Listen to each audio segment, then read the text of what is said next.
last time we have discussed about the basic concept of the chemistry, that what I have discussed, that what is actually the chemistry and what we have in a surrounding that has some kind of a chemistry. Okay, जैसे कि मैंने आपको बताया था आपके आसपास हर चीज में chemistry है, ठीक है. तो अब मैं I'm not going into the deep of that.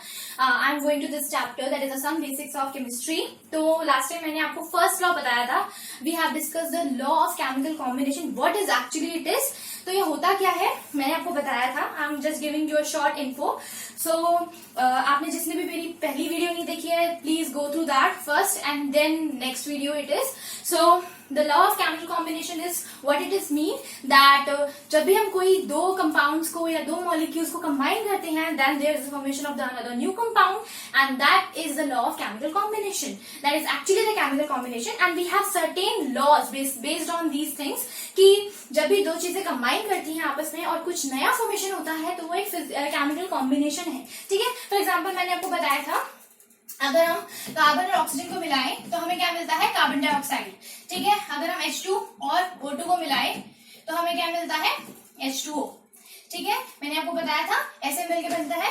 ठीक है, तो मैंने आपको बताया था कि कभी भी हम अगर दो मॉलिक्यूल्स को आपस में मिलाते हैं, there is the formation of another new compound, that is actually the chemical combination. So मैंने आपके साथ फर्स्ट लॉ डिस्कस किया था. We have certain laws. First I will talk about that कि हमारे पास कितने लॉज है केमिस्ट्री में. That is the law of chemical combination. How many laws we have in a chemical combination. आज मैं जो लॉज डिस्कस करने वाली हूँ मैं सिर्फ उनको लिख रही हूँ और नेक्स्ट लॉज जो नेक्स्ट वीडियो में डिस्कस करूंगी उसको नेक्स्ट वीडियो में एक्सप्लेन करूंगी. Laws of chemical combination. एक एक करके मैं आपको लॉज डिस्कस कर रही हूँ एक एक करके. That is the first is law of conservation of mass. Conservation of मास ये मैंने आपको लास्ट टाइम भी इस लास्ट वीडियो में मैंने डिस्कस किया था इस लॉ के बारे में. जस्ट आपको एक शॉर्ट इन्फो दे रही हूँ इसके बारे में और बाकी आप उस वीडियो में जाकर चेक कर सकते हो. तो law of conservation of mass क्या कहता है, whenever there is a formation of the any compound, that is जब भी मैं दो मॉलिक्यूल को मिला रही हूँ और मुझे कुछ नया मिल रहा है, ठीक है, तो that is the sum of the reactant. मतलब जो भी मासेस हैं रिएक्टेंट्स में, मतलब अगर मैं सिंपल एग्जांपल लूं तो अगर मैं कार्बन और ऑक्सीजन को मिक्स कर रही हूँ, I am taking carbon and oxygen example, that is a carbon dioxide, they are forming the carbon dioxide. अगर मैं कार्बन और ऑक्सीजन को मिक्स कर रही हूँ और मैं ऐड कर रही हूँ कार्बन में ऑक्सीजन को, तो कार्बन डाइऑक्साइड मिलती है. तो कार्बन का यहाँ पे मास कितना होता है, I am writing over there that was what is the mass of the carbon, that is 12 gram per mole, that is a molar mass. So oxygen का मास कितना होता है, 16. And okay, there is two things. तो 16 एक का मास है तो 2 का कितना हो जाएगा, 32. O2 का कितना हो जाएगा मास, 32 ग्राम पर मोल. ठीक है, तो कार्बन का मास यहाँ पे कितना है, 12. ऑक्सीजन का कितना है, 32. और यहाँ पे कितना है, 12 प्लस 32 कितना है, 44. यहाँ पे 44 मास है तो यहाँ पे भी हम ऐड करेंगे इन दोनों को तो मुझे क्या मिलेगा, 44. तो यहाँ पे जब भी sum of reactant, the masses of sum of reactant, like sum of the masses of the reactant, if that is equal to the sum of the masses of the product, then that is following the law of conservation of mass. It's simple thing. आपने law of conservation of energy भी पढ़ा होगा 10th class में कि energy can neither be created nor destroyed but it can transfer from one form to another, कि वो एक form से दूसरे फॉर्म में ट्रांसफर हो सकती है. ऐसे ही मास के बारे में क्या है कि मास can neither be created nor destroyed. हम मास को ना तो क्रिएट कर सकते हैं ना ही डिस्ट्रॉय कर सकते हैं. जितना मास है, लाइक मैं किसी भी केमिकल रिएक्शन की बात कर रही हूँ तो उस केमिकल रिएक्शन में जो भी कॉन्स्टिट्यूएंट्स मैं ऐड कर रही हूँ तो उसमें जितना भी रिएक्टेंट में मास होगा उतना ही हमें प्रोडक्ट में मिलता है. ठीक है, उतना ही हमें प्रोडक्ट में मिलता है. लेकिन आजकल क्या होता है, मतलब नॉर्मली अगर ये तो आइडियल बात होगी ना ऐसे कि लॉ ऑफ कंजर्वेशन ऑफ मास है, रिएक्टेंट में मैं मासेस को ऐड कर रही हूँ और मुझे प्रोडक्ट में सेम मास मिल रहा है. लेकिन ऐसा तो नहीं होता. जब भी हम किसी दो चीजों को इन्वॉल्व करते हैं तो रिएक्शंस होते हैं. एक्सोथर्मिक रिएक्शन होता है या एंडोथर्मिक रिएक्शन होता है. You know very well what is exothermic reaction. Whenever there is a heat formation, there is a release of the heat, then there is a exothermic reaction. And whenever we have to add heat, then it is a endothermic reaction. तो हमें endothermic reaction करना होता है या exothermic reaction, तो उसमें कुछ amount of heat release हो जाती है तो मास भी तो लॉस हुआ ना. तो वहां पे क्या होता है, लॉ वैलिड तो हो ही नहीं पाता है ना. तो लेकिन हमारा लॉ जो है इसमें सिर्फ मैं लॉ की बात कर रही हूँ, लेकिन ये कहीं कहीं पे वैलिड नहीं होता. प्रॉब्लम आ जाती है क्योंकि हीट मास जो है कुछ फॉर्म हीट में निकल जाता है तो law of conservation of mass follow नहीं हो पाता. ठीक है, लेकिन मैं यहाँ पे सिंपल बताना चाहती हूँ कि कंजर्वेशन ऑफ मास का मतलब क्या होता है कि जितना भी मास होगा, that is the sum of the mass of the reactant, it must be equal to the sum of the mass of the product. Simple question, simple simple example दिया मैंने आपको, ठीक है, ये सिंपल एग्जाम्पल था। अगर मैं इस पे एक क्वेश्चन बनाऊं, जैसे अगर मैं क्वेश्चन कहूं आपको, तो यहाँ पे क्या है, अगर मैं नाइट्रोजन ले रही हूँ, ठीक है, नाइट्रोजन और ऑक्सीजन ले रही हूँ और इससे मैं बना रही हूँ NO, ठीक है, तो यहाँ पे नाइट्रोजन में कितना लूंगी, नाइट्रोजन का मास कितना होता है, यहाँ पे 1 मोल कंसीडर हो रहा है, यहाँ पे भी 1 मोल है, तो नॉर्मल हम मास से कैलकुलेट कर सकते हैं। तो नाइट्रोजन का मास कितना होता है, 14 होता है नाइट्रोजन का मास, एक सिंगल नाइट्रोजन का मास। यहाँ पे सिंगल 1 है, ऑक्सीजन है, तो ऑक्सीजन कितना होता है 16, okay, and that is 14 plus 16, how much it is 30, and here it is also 30। तो यहाँ पे क्या हो गया, there is the same mass, the sum of the reactant, that is the mass of the sum of the reactant, that is completely equals to the sum of mass of the product. That means that is following the law of conservation of mass. Now this is a simple question, okay, I hope you have understand all the things। law of conservation of mass last में मैंने बताया था। There is simple question, ठीक है, simple question था। अगर simple question में मैं बात करूं, तो अगर मैं आपको दूं कि मैं बोल रही हूँ मैंने नाइट्रोजन से, मतलब मैंने NO2 बनाया, ठीक है, और NO2 का मास कितना दे रखा है मुझे, लाइक इधर है 14 प्लस 32 दैट इज 46, ठीक है, यहाँ भी मुझे मास दे रखा है NO2 का 46 और नाइट्रोजन का मुझे मास दे रखा है 14, ठीक है, और मैंने बोला मैंने ऑक्सीजन इसमें ऐड किया। तो मुझे बताओ according to law of conservation of mass, मुझे बताओ कि यहाँ पे मैंने कितना ऑक्सीजन ऐड किया है। लॉ ऑफ कंजर्वेशन ऑफ मास कहता क्या है कि जो भी रिएक्टेंट का मास होगा, सम जो है, मतलब complete sum of mass of the reactant that must be equal to the sum of mass of the product. तो प्रोडक्ट का मास कितना है 46 है, तो हमारे पास यहाँ पे मास कितना होना चाहिए था, 46 होना चाहिए था according to law of conservation of mass. तो इससे हम ऑक्सीजन के मास की कंटेंट निकाल सकते हैं कि ऑक्सीजन का कितना मास हमने यूज किया है। तो इस टाइप के क्वेश्चंस आते हैं पेपर में, इस टाइप का जे में नॉर्मल क्वेश्चन पूछ लेते हैं। तो आपको सिंपल सी बात है, आपको क्या चेक करना है, आपको सम ऑफ द मास चेक करना है। किसी भी प्रोडक्ट का दिया है, रिएक्टेंट का दिया है, आप उसका मास निकालो और उसमें से किसी का भी पूछ रहा है तो उसको सब्ट्रैक्ट करके निकालो। फॉर एग्जाम्पल यहाँ पे मेरे पास टोटल मास कितना है 46, अगर मैं 14 माइनस करूंगी तो मुझे क्या मिलेगा 32। तो ऑक्सीजन का मास कितना है मेरे पास 32। सिंपल क्वेश्चन था, ठीक है, आई होप आपको समझ में आया होगा, बहुत सिंपल क्वेश्चन है ये, ठीक है। मैं कंप्लीट क्वेश्चन नहीं लिख रही हूँ, मैं सिंपल एग्जांपल के थ्रू और क्वेश्चन मैं खुद बोल के आपको समझा रही हूँ, ठीक है, क्योंकि क्वेश्चन लिखने में बहुत टाइम जाता है, तो आप ध्यान से सुनो और समझो इस चीज को, ठीक है। अब नेक्स्ट लॉ की बात करते हैं, that is a law of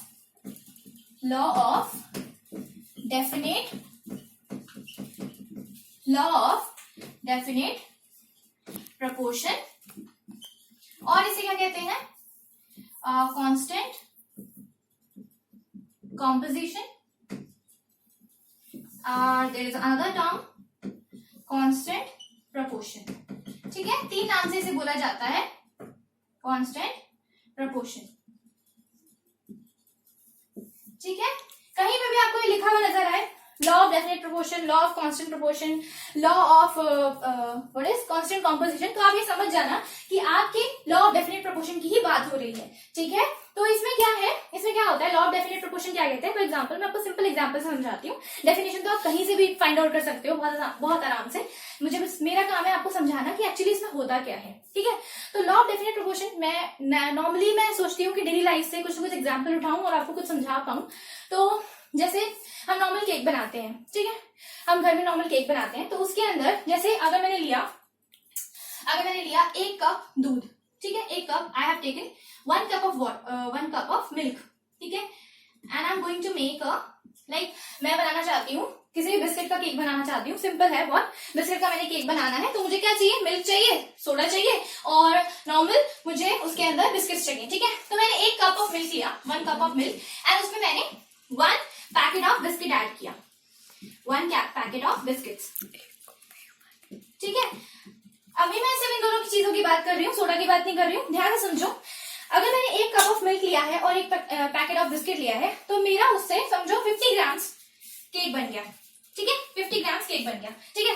अब मुझे चाहिए, मेरी मम्मा ने कहा मुझे एक्स्ट्रा केक बनाना है, ठीक है, तो यहाँ पे भी लॉ ऑफ डेफिनेट प्रोपोर्शन काम करेगा। डेफिनेट प्रोपोर्शन का मतलब क्या होता है मैं आपको समझाती हूँ। देखो अगर मुझे एक्स्ट्रा केक बनाना है, मतलब मेरी मम्मा ने कहा मुझे 100 ग्राम्स का बनाना है, तो मैं क्या करूंगी, डबल कर दूंगी ना कंटेंट को, 2 कप ऑफ मिल्क लूंगी और 2 पैकेट्स ऑफ बिस्किट लूंगी, और इसको होल नंबर रेशियो में अरेंज करके देखो, जैसे मैंने 1 लिया तो 1:1 आया, इसे लिया मैंने 2:2 आया, तो मैं इसको क्या लिख सकती हूँ 1:1। अब यहाँ पे प्रपोर्शन देखो, दोनों में कोई फर्क है? एक फिक्स प्रोपोर्शन है, फिक्स प्रोपोर्शन है जिससे आप केक की कंसिस्टेंसी को बना के रख सकते हो। एक केक की कंसिस्टेंसी तभी बनती है जब मैं एक एग्जैक्ट प्रोपोर्शन में किसी भी दो चीजों को, जैसे मैं अगर बिस्किट का केक बना रही हूँ तो बिस्किट और दूध का अमाउंट जो होना चाहिए वो फिक्स्ड होना चाहिए। अगर एक भी ज्यादा ऊपर नीचे हो गया तो केक खराब, केक बनेगा नहीं बनेगा। That is actually the law of constant proportion और law of definite proportion. Simple चीज है, घर में जो भी होता है आसपास आपके उसको ऑब्जर्व करो, समझो, सीखो, उसी में केमिस्ट्री है। तो ये सिंपल एग्जाम्पल था। अब मैं बात करती हूँ केमिकल रिएक्शन की, ठीक है। एक केमिकल रिएक्शन लेते हैं, एक और डेली एग्जाम्पल ले लेते हैं। चलो, विनेगर आपके घर में यूज होता है, हर चीज में ऐड होता है। चाउमीन खाते हो यार, तुम लोग बहुत खाते हो, तो इस समय तो यूज होता ही है, ठीक है। तो इसके अंदर विनेगर यूज होता है। विनेगर का एक्चुअली फॉर्मूला क्या होता है? It is acetic acid CH3COOH, और इसे क्या लिख सकती हूँ मैं? C2H4O2, ठीक है। अब यहाँ पे देखो कार्बन के मोल्स कितने हैं मेरे पास, मतलब कार्बन के कितने एटम्स में कार्बन का ऐड कर रही हूँ? 2 carbon atoms, 4 hydrogen atoms and 2 oxygen atom. अगर मेरे पास ये फिक्स्ड रेशियो 1:2:1, अगर मेरे पास कार्बन, हाइड्रोजन और ऑक्सीजन का रेशियो मेरे पास 1:2:1 रहेगा, तभी जाके मेरा एसिटिक एसिड बनेगा, नहीं तो नहीं बनेगा। इसका मतलब क्या है? मैं एसिटिक एसिड किसी मार्केट से जाके लूं, किसी मॉल से जाके लूं, या मैं अपने लैब से लूं, लेकिन उस एसिटिक एसिड के अंदर जो कार्बन है, जो हाइड्रोजन है और जो ऑक्सीजन है, उनका रेशियो 1:2:1 होना चाहिए। Otherwise acetic acid will not gonna form, तो एसिटिक एसिड नहीं बनेगा। That is actually the law of definite proportion. Definite proportion का क्या मतलब है? कि मेरा जो रेशियो होना चाहिए, there should be any pure compound that is formed, कोई भी प्योर कंपाउंड में फॉर्म कर रही हूँ, एसिटिक एसिड, मैं कोई भी प्योर कंपाउंड फॉर्म कर रही हूँ, तो the content that is actually the involving, जो भी एटम्स उसके अंदर इन्वॉल्व हो रहे हैं, that should be in a fixed ratio. Depend मतलब whether it is taken from any sources, मैं किसी भी सोर्स से लूं, लेकिन उसका प्रोपोर्शन फिक्स्ड रहना चाहिए, ठीक है। आई होप मैं आपको क्लियर कर पाई हूँ कि उसका प्रोपोर्शन फिक्स होना चाहिए, चाहे मैं उसे कहीं से भी लूं। और यहाँ पे मैं एसिटिक एसिड को किसी लैब में प्रिपेयर कर रही हूँ, या एसिटिक एसिड किसी इंडस्ट्री से आ रहा है, या एसिटिक एसिड किसी दूसरे शहर से आ रहा है, या फिर कहीं से किसी भी कंट्री से आ रहा है, लेकिन अगर उसका प्रोपोर्शन 1:2:1 नहीं रहा कार्बन, हाइड्रोजन, ऑक्सीजन का, तो वो एसिटिक एसिड फॉर्म नहीं करेगा। ये बात आपको समझ में आ गई? That is actually the law of definite proportion. I hope मैं आपको समझा पाई हूँ कि यहाँ पे रेशियो जो होना चाहिए वो इक्वल ही होना चाहिए, ठीक है। चलो एक क्वेश्चन लेते हैं, समझो मुझे PCl5 बनाना है, that is a phosphorus pentachloride, ठीक है। इसे फास्फोरस पेंटाक्लोराइड कहते हैं। मुझे फास्फोरस पेंटाक्लोराइड बनाना है, ठीक है। डेफिनेशन आप कहीं से भी इकट्ठा कर सकते हो, मेरे को लिखने की जरूरत तो नहीं है, आई डोंट थिंक सो, कहीं से भी मिल जाएगी। मेरा काम है समझाना, तो आपको यहाँ पे समझाना चाहती हूँ, ठीक है। तो PCl5 क्या होता है? It is a phosphorus pentachloride. तो PCl5 किससे बनता है? फास्फोरस क्लोरीन से, ठीक है। मैंने PCl5 बनाया, ठीक है, फास्फोरस क्लोरीन PCl5, ठीक है। अब एक एक्सपेरिमेंट 1 था, एक एक्सपेरिमेंट 2 था। मेरे टीचर ने कहा कि मुझे एक्सपेरिमेंट 1 में फास्फोरस का जो वेट लेना है वो मुझे लेना है ले लो 2 ग्राम्स, ठीक है। मुझे फास्फोरस लेना है 2 ग्राम्स और क्लोरीन लेना है 10 ग्राम्स, ठीक है। मुझे 10 ग्राम्स क्लोरीन लेना है, 10 ग्राम्स बहुत ज्यादा ले रही हूँ, चलो 2/3 ले लेते हैं, ठीक है। 3 ग्राम्स मुझे क्लोरीन लेना है, ठीक है। तो दूसरे एक्सपेरिमेंट में क्या किया, मैंने लिया 6 ग्राम क्लोरीन, ठीक है, और 4 ग्राम फास्फोरस, ठीक है। मैंने सॉरी ग्राम ज्यादा 48 जैसा दिख रहा है, तो 6 ग्राम मैंने लिया क्लोरीन, ठीक है, 4 ग्राम लिया मैंने फास्फोरस। अब यहाँ पे देखो मेरा जो PCl5 बना, क्या वो सेम फिक्स रेशियो में बना है? क्या वो सेम फिक्स रेशियो में बना है? यही मुझे आइडेंटिफाई करना है, और यही मुझे प्रूव करना है that this 2 experiments they are proving that there is a law of definite proportion already followed. तो यहाँ पे मैं क्या करूंगी, नॉर्मली डिवाइड करूंगी, PCl को रेशियो को डिवाइड करूंगी, तो PCl के रेशियो को मैं डिवाइड करूँ तो ये क्या बन रहा है 2:3, ठीक है। और यहाँ पे नीचे डिवाइड करूंगी PCl के रेशियो को, तो 4:6, इसे मैं डिवाइड करूँ तो क्या बनेगा 2:3। तो यहाँ पे जो रेशियो आ रहा है, ये देखो, ये फिक्स रेशियो आ रहा है, दोनों का होल नंबर रेशियो ये फिक्स रेशियो है। तो इसका मतलब क्या है कि ये दोनों जो है ये फॉलो कर रहे हैं कि ये एक्सपेरिमेंट जो है मेरा law of definite proportion completely follow कर रहा है। आई होप मैं आपको क्लियर कर पाई हूँ। सिंपल एक्सपेरिमेंट, मतलब पेपर में आपके पास सिंपल क्वेश्चन आता है, आपको सिर्फ समझना है उसके अंदर कौन सा लॉ लग रहा है, ठीक है। आई होप मैं आपको क्लियर कर पाई हूँ बेटा, सिंपल चीज थी, ठीक है। एक और एग्जाम्पल लेते हैं, ठीक है, लॉ ऑफ डेफिनेट प्रोपोर्शन के लिए ही। जैसे मैंने लिया कार्बन और ऑक्सीजन और मैंने बनाया कार्बन डाइऑक्साइड, ठीक है।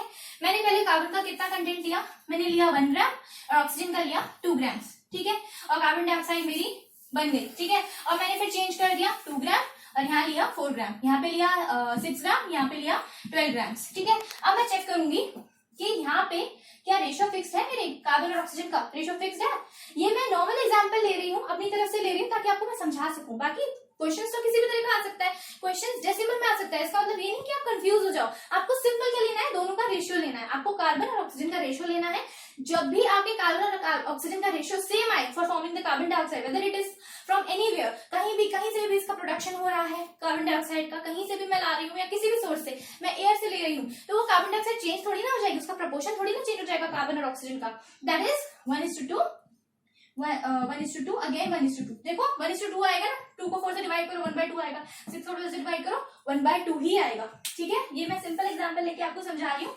आई होप मैं आपको समझा पाई हूँ। बहुत इजी क्वेश्चन था, बहुत ही इजी टर्म है, ठीक है। डेली लाइफ का मैंने एग्जाम्पल लिया लॉ ऑफ डेफिनेट प्रोपोर्शन के लिए, ठीक है ना, सिंपल है ना। कुकिंग करते हो तो उसमें भी तो लॉ ऑफ डेफिनेट प्रोपोर्शन ही काम आता है, चाय बनाते हो उसमें भी लॉ ऑफ डेफिनेट प्रोपोर्शन काम आता है। अगर एक्स्ट्रा चीनी डाल दोगे तो चाय तो मीठी हो जाएगी ना, फिर कौन पिएगा, कोई भी नहीं।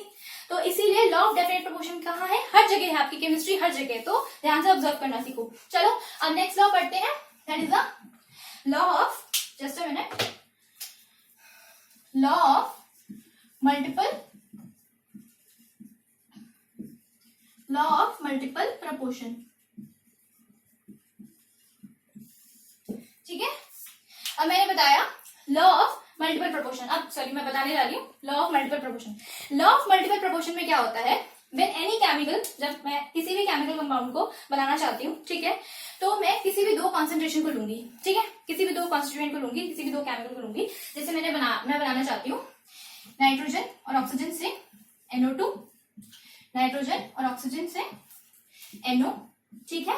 अब यहाँ पे मुझे क्या करना है, लॉ ऑफ मल्टीपल प्रोपोर्शन क्या कहता है कि अगर मैं किसी भी फॉर्मेशन में, मतलब 2 केमिकल, अगर मैं कंपाउंड बना रही हूँ और मैं किसी 2 चीजों को यूज कर रही हूँ, मतलब 2 एटम्स को यूज कर रही हूँ उसके केमिकल कॉम्पोजिशन बनाने के लिए, तो उसमें से एक केमिकल जो होना चाहिए उसे फिक्स रखना है। तुम्हें एक केमिकल को आपको फिक्स रखना है, एक एटम को आपको फिक्स रखना है, उसके अकॉर्डिंग आपको दूसरे का होल नंबर रेशियो बनाना है। मतलब लॉ ऑफ मल्टीपल प्रोपोर्शन क्या कहता है, when any chemical combines with another element and they form 2 or more another type of compound. जब मैंने नाइट्रोजन को ऑक्सीजन के साथ कंबाइन किया तो NO भी बन सकता है, नाइट्रोजन को ऑक्सीजन के साथ कंबाइन किया तो NO2 भी बन सकता है, N2O5 भी बन सकता है, N2O3 भी बन सकता है, बहुत सारी चीजें बन सकती है, ठीक है। तो अगर मेरे 2 कंपाउंड्स, 2 एलिमेंट साथ में मिलते हैं और 2 or more कंपाउंड्स बनाते हैं, तो उसमें से आपका जो रेशियो होना चाहिए वो फिक्स होना चाहिए। फिक्स मतलब होल नंबर रेशियो होना चाहिए, आपका जो रेशियो होना चाहिए वो होल नंबर रेशियो होना चाहिए, ठीक है। आप डिफरेंट कंपाउंड्स बना रहे हो,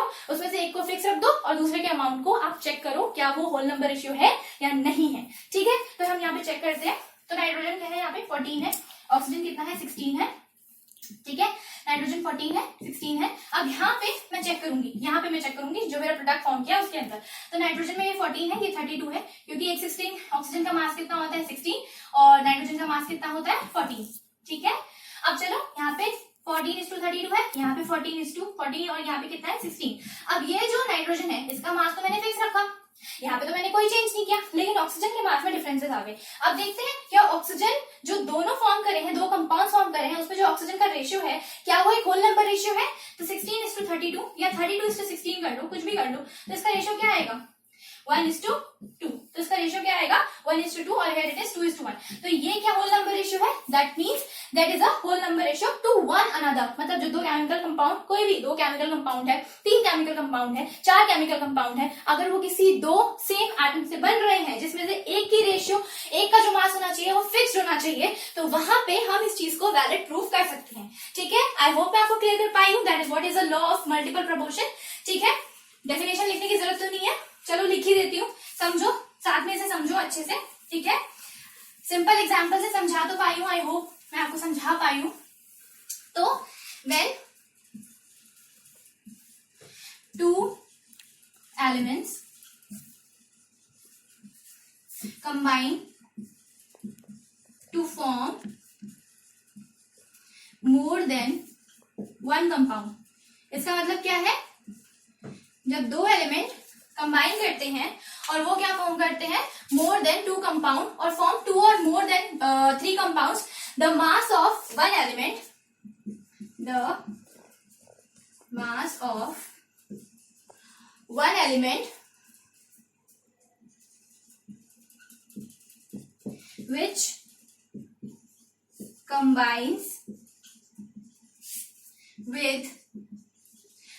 combines with mass of another constant with a constant mass of another element with the constant mass of another element, then they are forming the fixed, they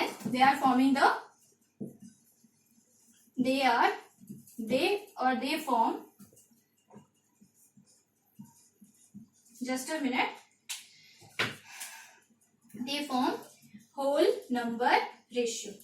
ठीक है, तो वो क्या बनाएंगे? Whole number ratio. समझ में आ रहा है बेटा? बहुत सिंपल चीजें हैं, ध्यान से समझो इसे. क्या होता है ये? यहाँ पे जब दो एलिमेंट्स कंबाइन करते हैं और ये फॉर्म करते हैं मोर देन 2 कंपाउंड्स और मोर देन 3 कंपाउंड्स, बहुत सारे कंपाउंड्स फॉर्म कर रहे हैं, तो उसमें क्या होता है? The mass of one element which combines with the another fixed mass of element. मतलब एक मास एलिमेंट जो है उसका मास मैं फिक्स कर दूं और दूसरे एलिमेंट के मास को वेरी करती रहूं, तो वहां पे जो दूसरा एलिमेंट है उसका मास दोनों कंपाउंड में या 3-4 कंपाउंड, जितने भी कंपाउंड ले रही हूँ उसमें होल नंबर रेशियो आएगा. ठीक है, it is whole number ratio to one another. ठीक है बेटा, समझ में आ गया? चलो एक क्वेश्चन करके एग्जांपल लेके समझते हैं. ठीक है, एक क्वेश्चन लेते हैं. जैसे अगर मैंने लिया, नॉर्मली मैं नाइट्रोजन को एक कंसीडर कर रही हूँ, नाइट्रोजन और ऑक्सीजन लिया मैंने, नाइट्रोजन और ऑक्सीजन से NO बनाया, नाइट्रोजन और ऑक्सीजन लिया, फिर मैं इसमें डिफरेंट वो ले रही हूँ, एटम्स के मासेस ले रही हूँ. ठीक है, फिर मैंने इसको बनाया N2O, फिर मैंने इसको बनाया N2O3. ठीक है, और फिर मैंने इसको बनाया NO2. ठीक है, मैं 4 बना रही हूँ, 4 कंपाउंड बना रही हूँ नाइट्रोजन और ऑक्सीजन को यूज करके. ठीक है, तो नाइट्रोजन और ऑक्सीजन को यूज करके मैंने 4 कंपाउंड बनाए. इसके अंदर अब मुझे देखना है नाइट्रोजन का कितना मास है. ठीक है, यहाँ पे 14 होगा, यहाँ पे 28 होगा. ठीक है, क्योंकि 2 नाइट्रोजन है, एक नाइट्रोजन का मास कितना होता है 14, ऑक्सीजन का मास कितना होता है 16. ठीक है, तो नाइट्रोजन यहाँ पे 2 है, यहाँ पे भी 28 हो जाएगा, और यहाँ पे नाइट्रोजन 1 है तो 14 हो जाएगा. ठीक है, अब ऑक्सीजन कितना है यहाँ पे 16. ठीक है, यहाँ पे 16, यहाँ पे 48, 16 3 48, 16 2 32. अब यहाँ पे देखो, यहाँ पे दोनों के मासेस जो हैं वो वेरी कर रहे हैं.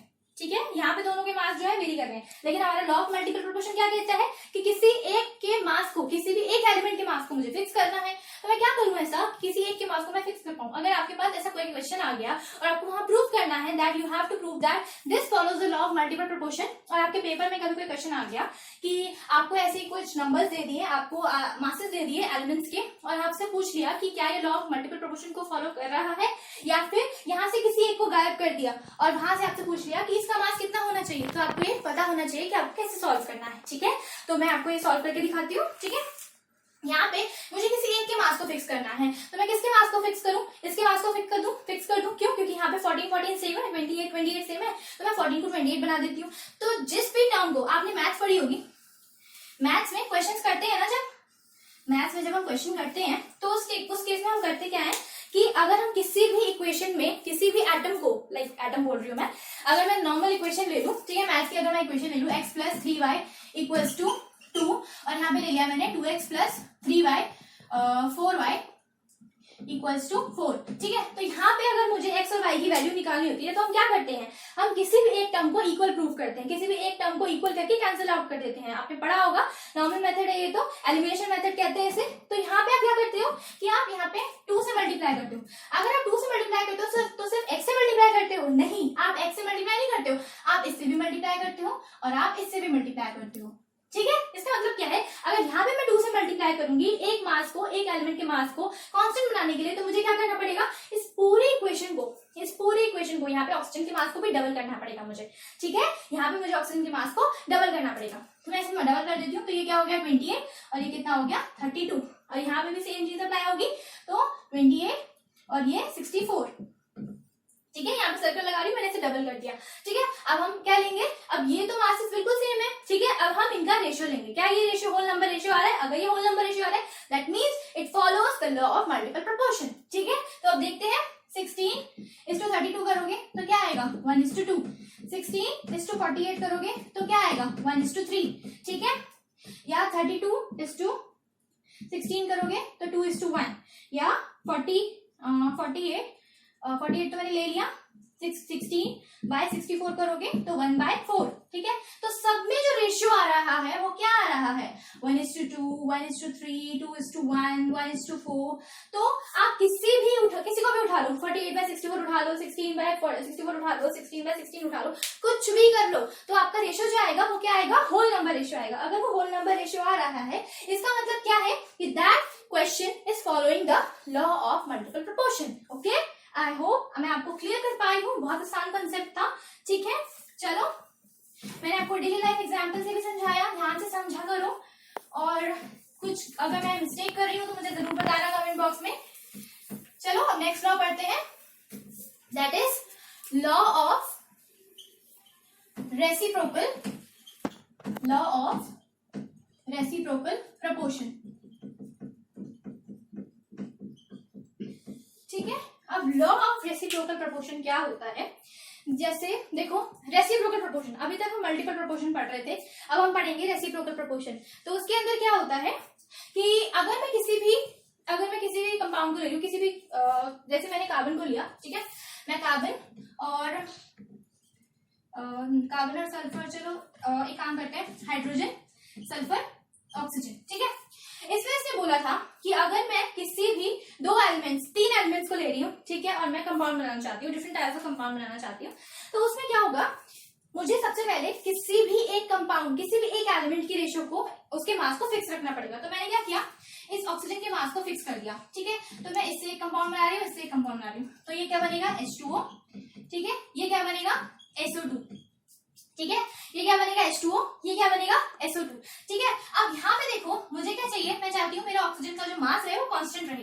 तो देखो यहाँ पे हाइड्रोजन का रेशियो कितना आएगा 2:16, यहाँ पे 2:16 आएगा, यहाँ पे सल्फर कितना आएगा 32:32। ठीक है, 32:32। अब यहाँ पे देखो ऑक्सीजन का मास 32 है, यहाँ पे ऑक्सीजन का मास 16 है, तो अब क्या करें, इसको थोड़ा डिवाइड कर दें या फिर इसको मल्टीप्लाई कर दें। तो इसको हम क्या लिख सकते हैं 4:32 लिख सकते हैं ना इसको 32। मैं चाहती हूँ कि मेरा जो ऑक्सीजन का मास है वो फिक्स्ड हो जाए, मैं चाहती हूँ मेरा ऑक्सीजन का मास जो है वो फिक्स्ड हो जाए, तो मैंने क्या किया, इसको 2 से मल्टीप्लाई कर दिया, तो ये क्या आ गया 32। कोई भी क्वेश्चन आ सकता है बेटा, जरूरी नहीं आपको सिंपल क्वेश्चन दे दे जिसमें एक का मास ऑलरेडी फिक्स्ड हो। अगर मिक्स फिक्स नहीं है तो आपको क्या करना है, उसके मास को डबल कर दो, या डबल करोगे तो मैंने आपको क्या समझाया था, आपको दोनों को डबल करना पड़ेगा। ठीक है, तो आपने दोनों को डबल कर दिया तो यहाँ पे मास फिक्स हो गया। ठीक है, अब इसने बोला, लॉ ऑफ रेसिप्रोकल प्रोपोर्शन ने बोला, अगर कोई भी दो एलिमेंट्स जो हैं वो एक एलिमेंट के साथ, दो एलिमेंट्स जो हैं वो किसी सिंगल एलिमेंट के साथ कंपाउंड बना रहे हैं, एक फिक्स्ड और जो कंपाउंड बना रहे हैं, जिस तीसरे एलिमेंट के साथ कंपाउंड बना रहे हैं, उस एलिमेंट का मास जो होना चाहिए वो फिक्स्ड होना चाहिए।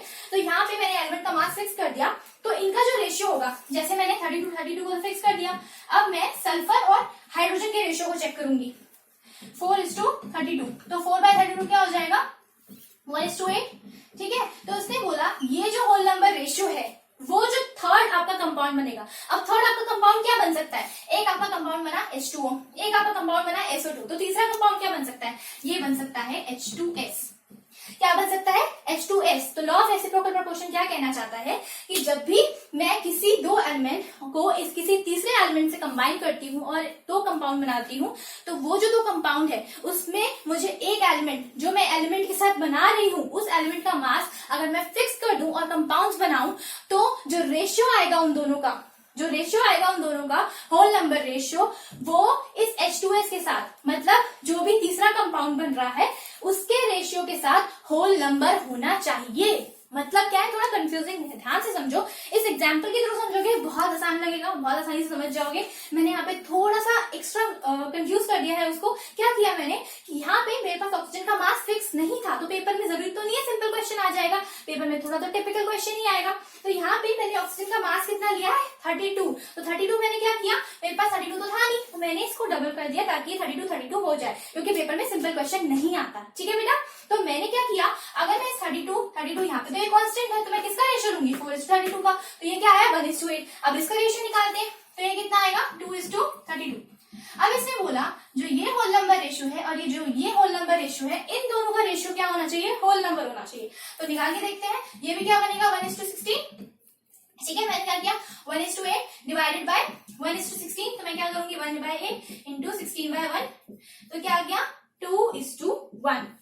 इसका रेशियो क्या आ गया 2:1। तो ये क्या फॉर्म कर रहा है, ये फॉर्म कर रहा है एक होल नंबर रेशियो। बात समझ में आई, बहुत सिंपल था। यहाँ पे क्या हुआ, मैंने किसी 3 एलिमेंट्स को लिया, 3 एलिमेंट्स को यूज करके मैंने किसी एक एलिमेंट के मास को फिक्स कर दिया।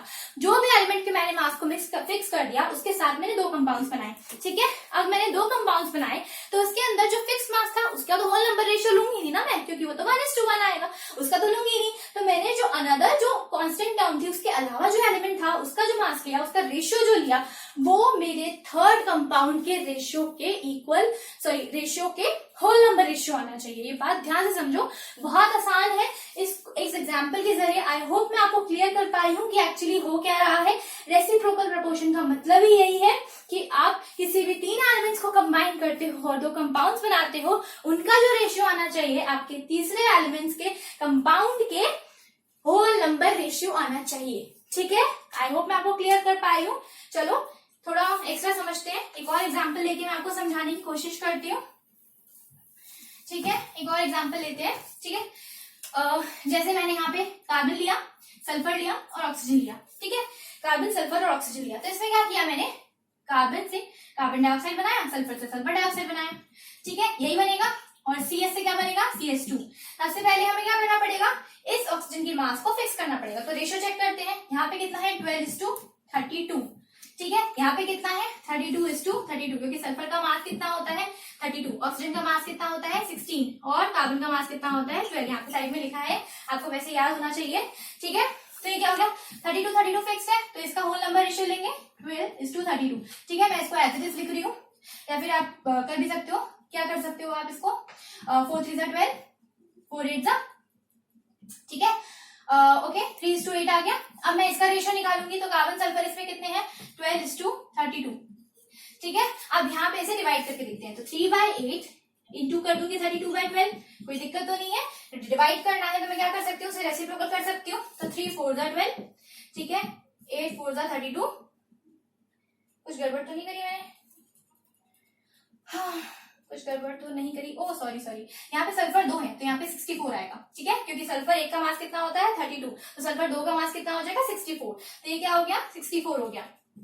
ठीक है, 8 8 64। ठीक है, एंड 4 2 8, तो ये क्या हो गया 2:1। यहाँ पे रेशियो क्या आ गया 2:1। समझ में आया। अगेन मैंने क्या किया, किसी थर्ड एलिमेंट का मास मैंने फिक्स कर दिया, उससे क्या हुआ, जो थर्ड एलिमेंट का मास फिक्स किया तो उससे मेरे पास 2 कंपाउंड्स बने, उस 2 कंपाउंड्स का रेशियो लेना है मुझे, और वो थर्ड कंपाउंड जो उन दोनों की वजह से बन रहा है तो उसका रेशियो उस नेक्स्ट रेशियो के इक्वल आना चाहिए, उसका रेशियो उस रेशियो के होल नंबर रेशियो आना चाहिए। सॉरी थोड़ी गलती हो गई, होल नंबर रेशियो आना चाहिए। तो मैंने क्या किया, जब भी मैं कार्बन डाइऑक्साइड या फिर मैं कोई भी कंपाउंड फॉर्म कर रही हूँ, कोई भी 2 कंपाउंड फॉर्म कर रही हूँ, ठीक है, उन दोनों कंपाउंड में किसी एक एलिमेंट को फिक्स कर दिया और 2 एलिमेंट्स का रेशियो जो होगा उसके थर्ड कंपाउंड के रेशियो के होल नंबर रेशियो आना चाहिए। That is actually the law of reciprocal proportion. ठीक है, आई होप मैं आपको क्लियर कर पाई हूँ। सो आज के लिए इतना ही। मैंने आपको आज समझाया कि law of conservation of mass क्या होता है। ठीक है, लॉ ऑफ केमिकल कॉम्बिनेशन के अंदर सबसे पहला लॉ था लॉ ऑफ कंजर्वेशन ऑफ मास, उसके बाद था लॉ ऑफ कांस्टेंट प्रोपोर्शन, और जिसे डेफिनेट प्रोपोर्शन भी कहते हैं, कांस्टेंट कॉम्पोजिशन भी कहते हैं।